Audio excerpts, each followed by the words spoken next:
Bibërica nga Mamurasi rrëfen me emocion historinë e festimeve të Krishtlindjes në vitet e vështira kur skamja mbizotëronte në shumë familje, veçanërisht në zonat e thella rurale. Ai kujton se ndonë se kushtet ekonomike ishin të varfra dhe tryezat modeste, atmosfera e festës mbushej me ngrohtësi shpirtërore, solidaritet dhe shpresë për ditë më të mira. Sipas tij, vlerat e ndarjes dhe të ndihmës reciproke ishin themeli mbi të cilën ndërtohej çdo festë, pavarësisht mungesës materiale. Ai thekson edhe lidhjet e ngushta që ka patur ndër vite me familjen e besimit musliman.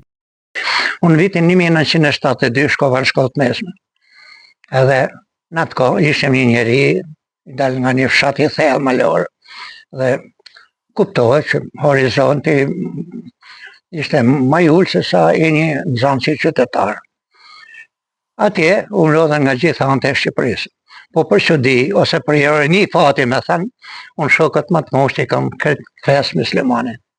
Pavarësisht se unë festosha Pashkën e musliman, Krishtlindjet, më thash, fillova të ndjej dashuri edhe për fen muslimane, fillova të studioj edhe për Koranin, edhe për Biblën, dhe me thënë drejtën, ata janë dy anë të kundërta me njëna tjetrën, po janë të dyja shkencore dhe shumë të mirë fillta për mua.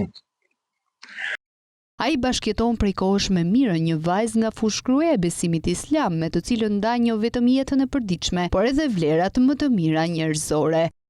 Humanizmi më ka hyrë palës.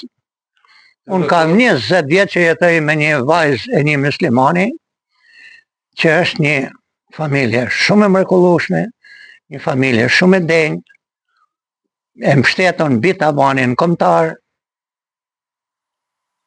e dashton, e respektueshme, por ai vetmi peng që më ngelet në jetë, nuk më e trashëgova një nip muslimani.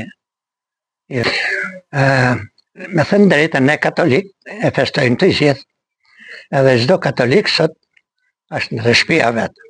Nësa unë sot kam festën më të gëzueshme, sepse në shtëpinë time do kem në prezencë vetëm shok musliman.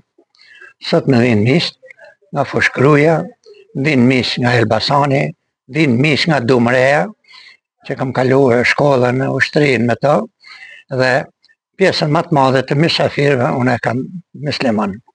Tryeza e mbushur dhe atmosfera festive janë shndërruar në një simbol mikpritje dhe bashkimi, ku urimet, bisedat dhe kujtimet e përbashkëta sjellin më pranë njerëzit. Festa e kësaj dite, sipas tij, nuk është vetëm një moment gëzimi personal, por edhe një mesazh për ruajtjen e vlerave të tolerancës, solidaritetit dhe unitetit që kanë shoqëruar ndërbreza shoqërinë shqiptare.